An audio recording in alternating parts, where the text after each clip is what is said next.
Hello, everyone. Thank you for tuning in. I am JayLee. This is JLeesCorner. This is my review for 90 Day Fiance, before 90 Days, Season 4, Episode 12. I found my onesies, and stuff. So, y'all gonna see me the onesie for a couple days. But I digress.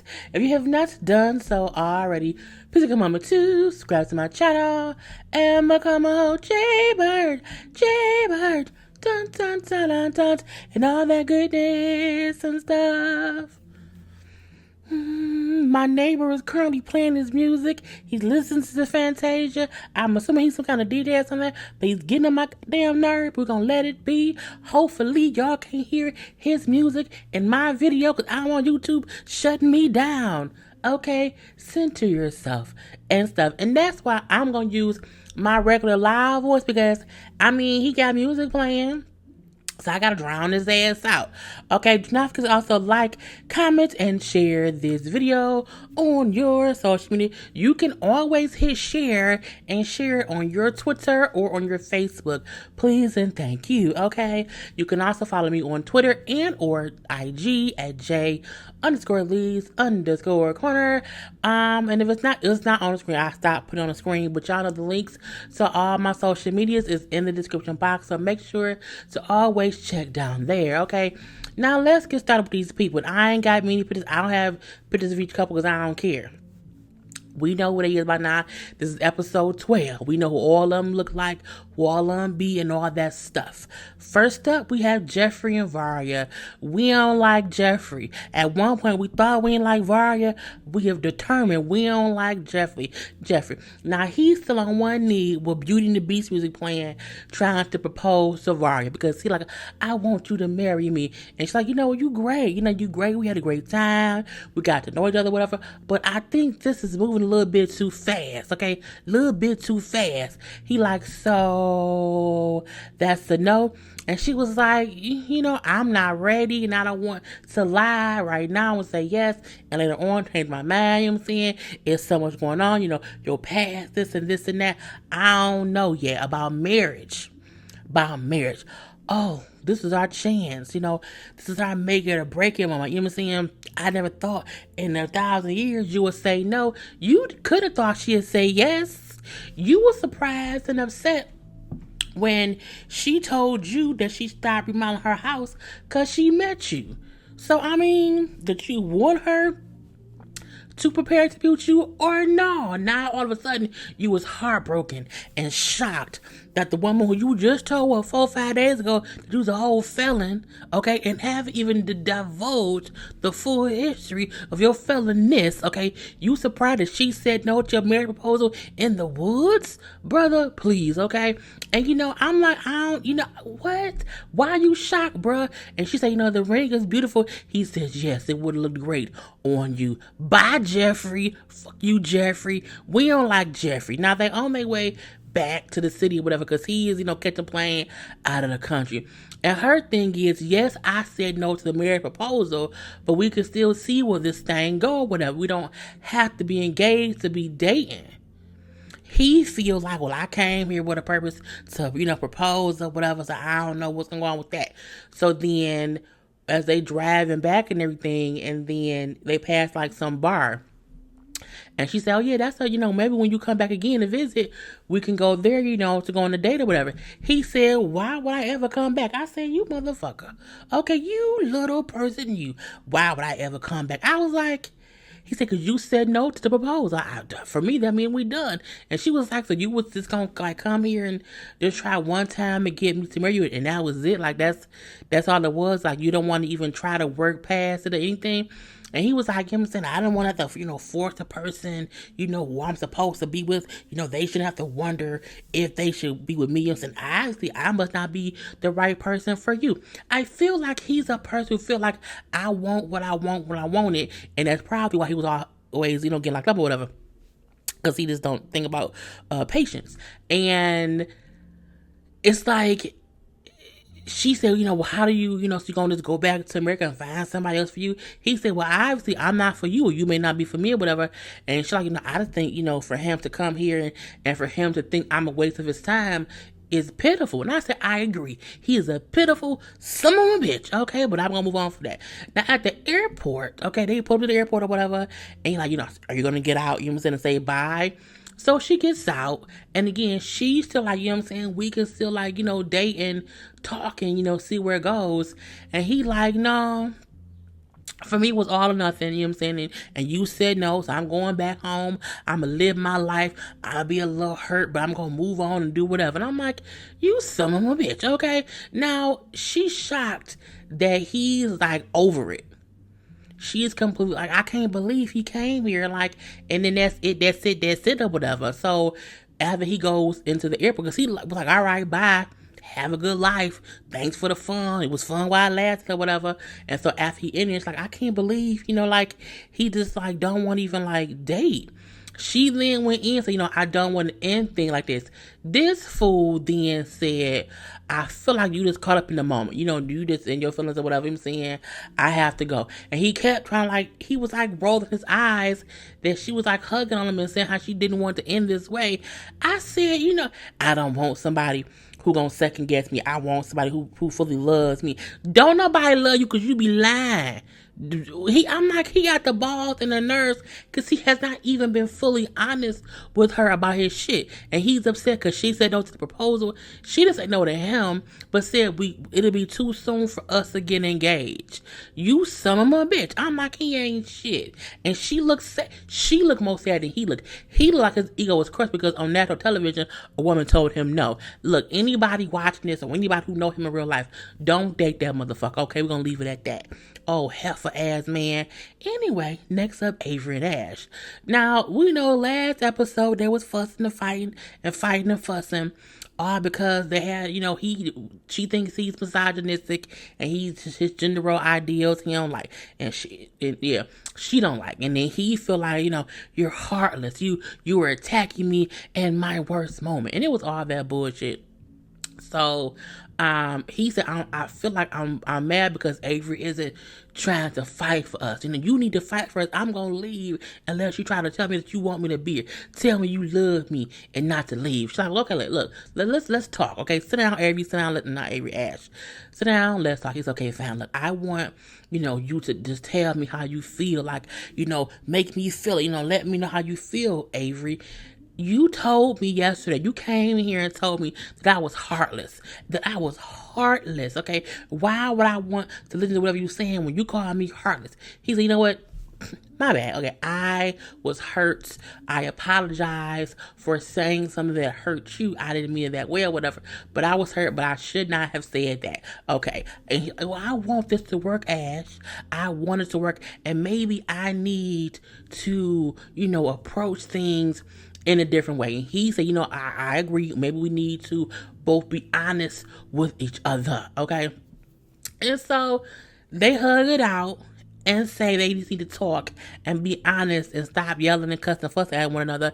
But they're going to try to see how things go. They then are leaving. They're on their way to go meet Ash's ex-wife and his son. Okay. Now it's a 2-hour drive from where they are to where the ex-wife is. I'm like, I would not want to go on a 2-hour drive when I have just fought somebody all up through the, the house or whatnot. Okay. Now him and the ex have been divorced for 10 years. Okay. But they still cool and they co-parent and stuff. So in the car, she brings up, we have so many unresolved issues right now, whatever, between us, that I want to get my own hotel room. He's like, what? I just want to clear my head, and get ready to meet your ex-wife and your son. I think I did do that on my own. He said, I think that's selfish. You know what I'm saying? I feel like for us to fix things, we shouldn't separate. We should be together to fix it. You know what I'm saying? But that's fine. Do you? So he then drops her off at the hotel and he goes to stay somewhere else. I'm like, where he going to stay? Where he going? I mean, her wanting different rooms. Why that mean I gotta get different hotels? But he said, no, I'm going to see my son. Okay. Anyway, we then see it's the following day. Okay, now on the following day or whatever, they meet the ex and the kid. Now, I do have a picture of the ex-wife. Where's she at? The ex-wife, right here. I think she's pretty. Okay, she reminds me of like a New York chick. Okay, like she remind me like she could be on New York Undercover as a cop, or on SVU as a cop. Okay, or as Joe, from Facts of Life. Okay, in her 20s or in her 30s or whatever. But anyway, that's. So I think her name was like Cyan. I'm gonna call her Cyan. I'm sure that's not her name. We're gonna call her Cyan. So uh, so how you get Scion from? Anyway, Scion say that she can see an attraction between Ash and Avery. I can see there's an attraction between them. However, I can also tell like it's some issues between them as well. But mainly because not only that, Ash has told Scion that him and Avery got into a little argument or whatever, but he say he didn't go into detail. But that means she can see the issues between them. Okay, I will say that the little time that we seen them all together, Ash did seem a little bit less uptight. He seemed a little bit relaxed around the ex-wife and the son, probably because that's his normal habitat or whatever. So we then see Cyan and Avery decide to go get drinks together to chit chat because Avery wants to get, you know what I'm saying, Cyan's opinion of Ash. Okay, so they go to like a little, winery or whatever to have some wine and some conversation, and she brings up Cyan said, "Look, overall, Ash is a good guy, but I've known him for like 14 years, and even the Ash I know might not be who you with now, but he's a great person. She's like 90% of the time, like he's like the best person, finding the best things and everything. Like he doesn't get down too much, and if you do see him down, then something must really, really be wrong because he's, he is a nice guy, whatnot. You know what I'm saying? But she also bring up how he can have his ways and whatnot. When Avery asked about them being divorced, and then Cyan say, "Well, yeah, we was divorced, like a little over a year ago." She's like, "Wait, what? What you mean?" She's like, "Yeah, what you think?" "Well, he told me that y'all were like divorced like years and years ago." She's like, "No, we did separate all the years, like we were separated all that damn time, but we didn't get legally divorced until a year ago." And she's like, "Well, like was it because y'all was trying to work things out?" She's like, "No, no, not at all." She's like, "But we were just so like we were just so." What word is she like? They didn't care, like it wasn't a big issue to them. They were both cool with each other, so it wasn't a big issue for them to be legally divorced. But either they were living two separate lives or whatever. But a year ago, and it's right around the time he met her, is when they got it finalized or whatever. So Avery then asked about the son, possibly coming to the U.S. with Ash, and if she would be okay with her son, being in the States or whatever. Now, I feel like she said stuff without saying stuff. She said how Ash did bring it up. He did ask me about it or whatever, and I'm still processing that because I can't imagine my life without my son. However, if his dad goes to the U.S., I do know my son would end up going to spend time with his father, you know what I'm saying? But I also felt like, with our son being so young, it should be better off if Ash came back and forth and not our son going back and forth or having to be in another country. But you know what I'm saying, I'm still processing it. However, it's a lot going on. Avery then said, "Well, I wish Ash would have been more honest with me or whatever." You know what I'm saying? He made it seem as if it was all set. I don't think he made it seem like it was all set. I think he told you something simply to not argue about it or whatever. I think what he said was, I talked to her about it, you know what I'm saying, she's okay with it, but it's still a topic to be discussed. Meaning exactly what she said. Like, he told me about it. I get my son would have to go over there, even though I wouldn't be fully okay with it because I would miss my son. I don't think Avery lied about it. I think he just didn't go into detail with how the mom felt because the mom, as she said, I'm still processing it. I think on one end, the mom feel like Ash and old girl may not work out, so I don't want my son being over there if it won't work out for one. But I digress. And I think Avery know that her and Ash aren't compatible. They're just two pretty people with big eyes who want to be a couple, but it might not work. Okay. Erica and Stephanie. The same way we don't like Jeffrey, we don't like Stephanie. Now we see Stephanie call her mom on video chat because she wants to tell her mama, Mama, I'm a fake lesbian. I am a fake lesbian. This is my fake girlfriend, but I want you to believe that I want to be with her. We know that she's a fake lesbian, but I digress. It comes down to they call mom or whatever, and mom like, okay, how you doing? Are you being safe? Are you are you doing okay? Yeah, I'm fine. I'm taking my medicine. Blah blah blah blah blah. And we say, well, how are your friend doing? Like, are you gonna is your friend gonna come like visit or whatever here? Well, mom, I think so. I hope so. I hope hopefully soon. So the little conversation or whatever, because Erica's right there. So mom, Erica do meet via video chat. Stephanie then say, Mom, I have a confession. What? What confession? Mom, I went cage fighting with sharks. And you see Erica was looking like, okay, she punked out. She punked out on telling her mom, even though I agree with the reason she punked out on her mom know that she's a fake lesbian. She said, I owe it to my mom to tell her in person. I think that's commendable. We don't like Stephanie. We don't. I still feel like, her saying I owe it to my mom to tell her in person is okay. I think that's a fine thing for a daughter to do. Now, is that the real reason? No. She don't want to tell her mama because she's not a real lesbian. And I think she feel like her mama won't watch the show either, but I digress. So, she's like, I hope Erica can understand, that I just need more time to feel comfortable coming out to my mom. I'm not saying that that's not how people feel when they're gay or bisexual. I'm not saying that. I'm saying Stephanie's purposely not telling her mama. She don't like vagina. She don't. Or titties. She don't. She just don't. So we see it's all other day. Okay, now they going to hang out with Erica's friends at a party or whatever at somebody's house. And they're playing like some kind of card game that has like questions that helps you to get to know people or whatever. And at first, Steffi feel like, oh my God, these are like personal questions. I don't know. But then after a minute, she got kind of relaxed. Oh, it's fun. It's cool because it helped me get to know her friends. It helped them get to know me, and they were all laughing and talking, having fun. It was a good time. Was had by all.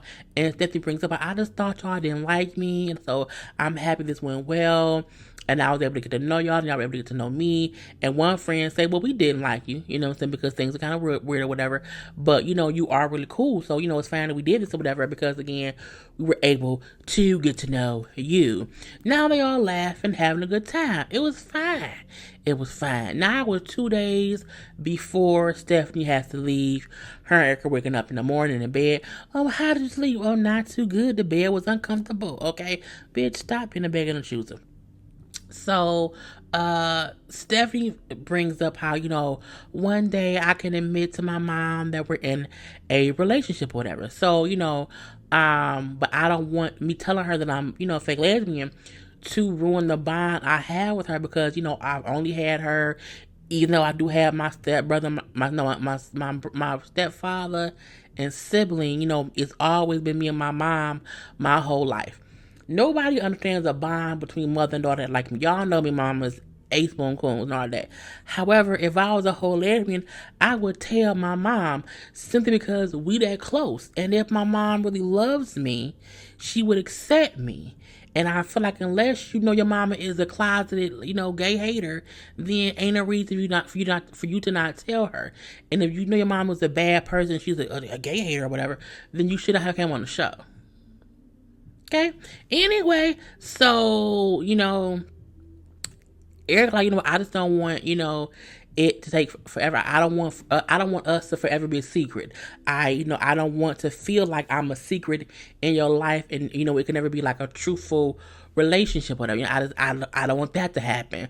And when Stephanie then say, well, I don't know, why you won't give me time to get it all figured out. Like, I don't know why you're so worried about the future right now. You know what I'm saying? Everything's good. And Erica brings up, well, a long time, before I was in a relationship for like 10 years off and on, and the girl was in the closet, and she was never ready to come out, but she kept like leading me on for all this time, and it was really painful. So I just don't want to have to go through something like that. Stephanie then gets upset saying, I never knew that. Why did you tell me that? Why? We were supposed to be honest with one another.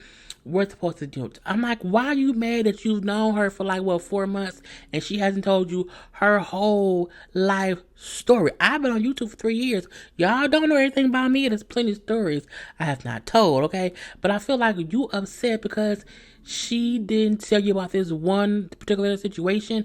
Well, it was such a meaningful thing, and if it hurt you so much, wow, I'm like, Stephanie, you're a bitch. Saying, I just don't like how, that relationship is the reason you're pressuring me to tell my mom. No, no. She don't want to be a secret in an adult relationship. It's really that simple.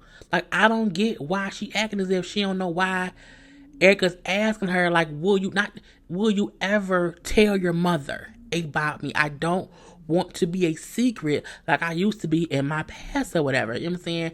And Eric brought up, I just don't get how I tell you something that happened to me that's hurtful, and you then make it a fight and make it about you, and that ain't what it's about. You know what I'm saying? That's some bullshit or whatever.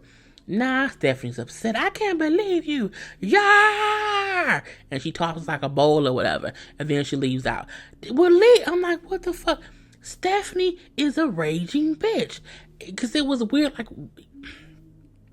what Erica brought up wasn't a big deal.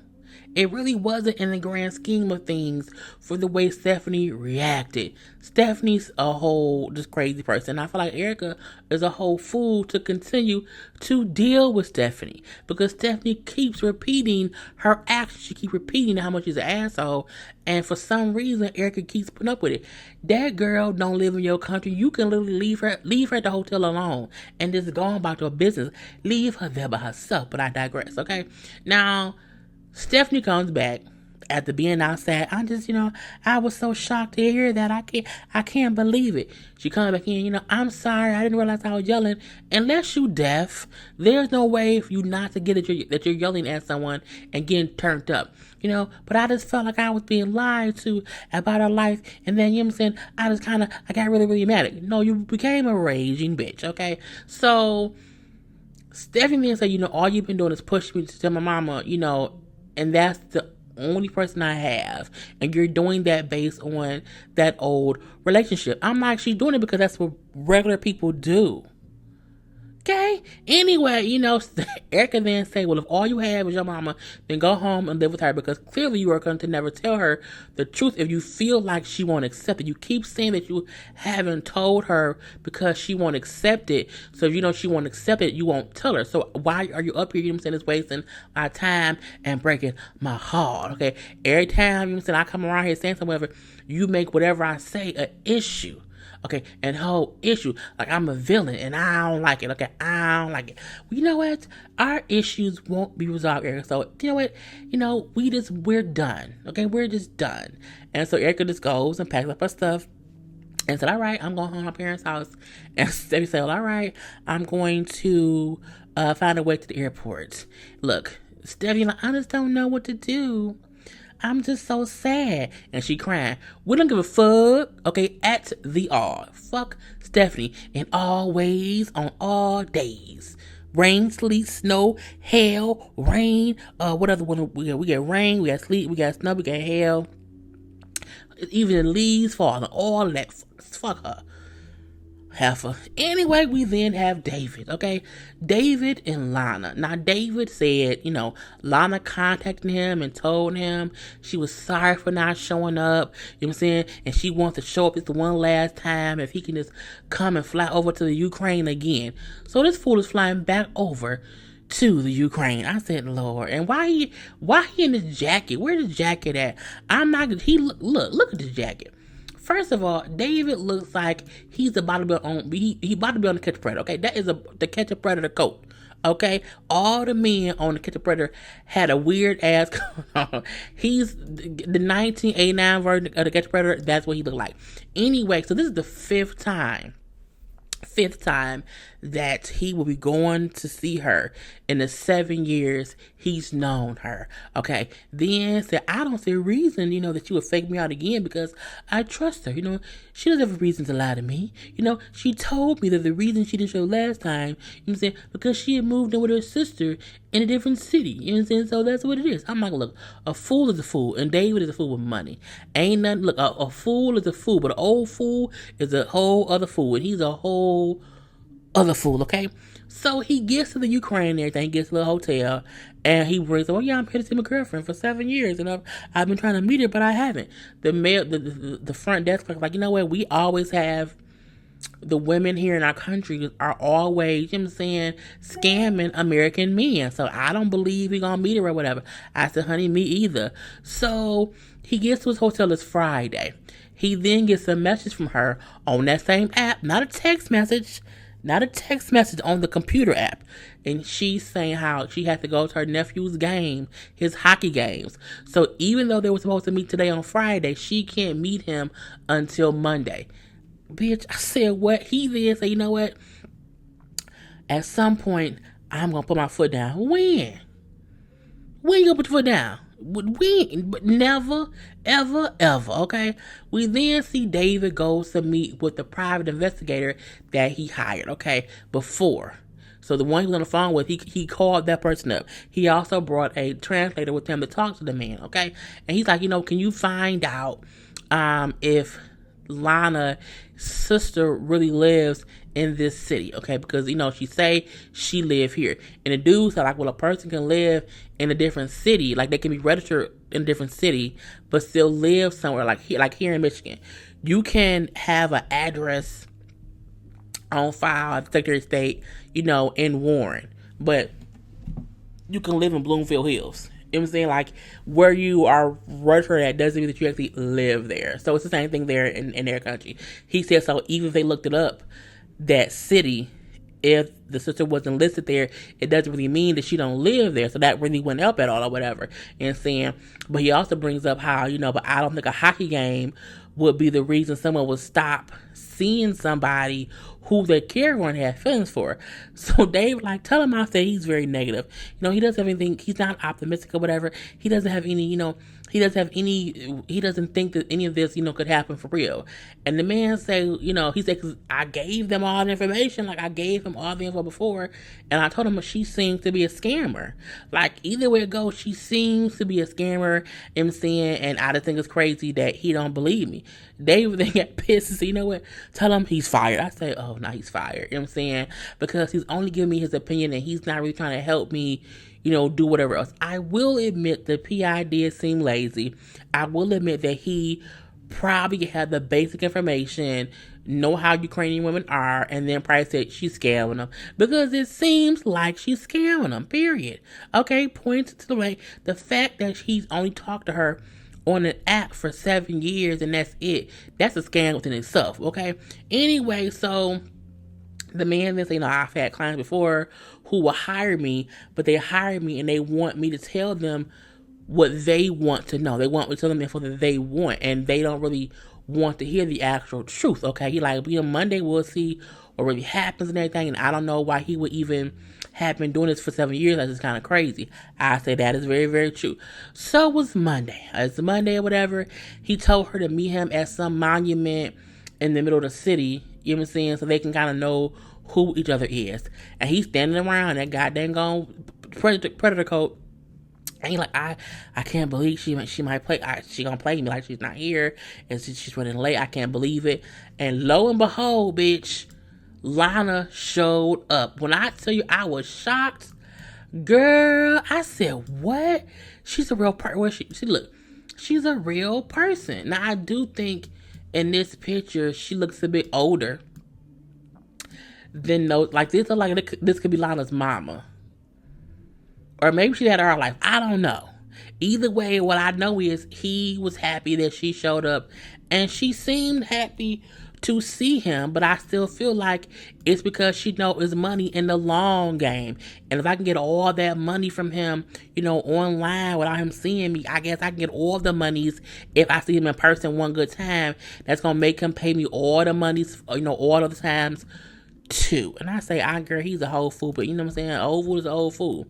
Next up, we have Ed and Rose. So Rose is still pissed at him and still letting him know that she's pissed at him and letting him know that she's done with him. Okay, I told you before, this and that. And I told you before that I wanted kids, and you just did not tell me before coming here that you didn't want them. You're saying, I don't think you love me. I don't think you love my son. I don't like the fact that you do not want to spend time with my son. Because remember, they were supposed to be hanging out at her house, no matter how poor it was. They were supposed to be there hanging out for him to hang out with her and her son. And he won't do that. He said, what I'm saying? I'm hurt based on how you treat me. I gave you a chance, but you don't deserve it. Okay, you don't deserve it. I came here with love in my heart, Rose, you know what I'm saying? And I didn't know you were so upset, you know what I'm saying? I'm just so shocked. But, I do care for you, Rose. I really, really do.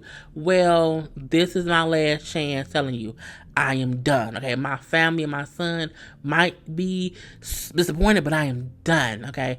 You need to change. You need to change how you talk to people and how you treat people is bad. Like, you're a bad person as far as how you treat people.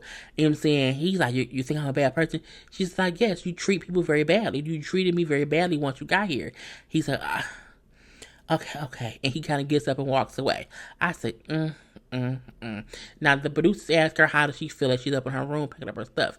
And she like, I feel like, you know what I'm saying, I'm sad that Ed won't acknowledge his ways. You know what I'm saying? He won't acknowledge that what he's done and said to me was wrong, okay? And that I'm sad that I also left my son to spend more time with Ed, because I miss my son and everything, you know what I'm saying? And I'm just sad about that. I said, She's like, who Ed was online was different. Like, online, he was always respectful to me or whatever, and he just, he wasn't mean, he wasn't, just weird or whatever. But in person, he was a different person. And I say, well, I guess that's true. We then see, and she didn't leave the hotel. We then see Ed, walking around the hotel area or whatever, and, he like, I waited 28 years to find love. And I think I just need to give her some more time to not be upset. Man, Ed, look, you told the lady her breath stank and that her legs were too hairy. You basically told her her liver situation was just, you couldn't even deal with it or whatever. So it do seem like he hasn't given her many compliments besides she's pretty. You're pretty, but your breath stinks. You're pretty, but you're poor. You're pretty, but you know what I'm saying, it's that kind of stuff or whatever. And so I'm happy that she stopped, that she just, I'm not going to take it no more. I'm done, okay? And that was a whole episode. I will talk to y'all later. Do not forget to like, comment, and share this video. To subscribe to my channel and to also follow me on IG and or Twitter at J_Lees_Corner. Until next time.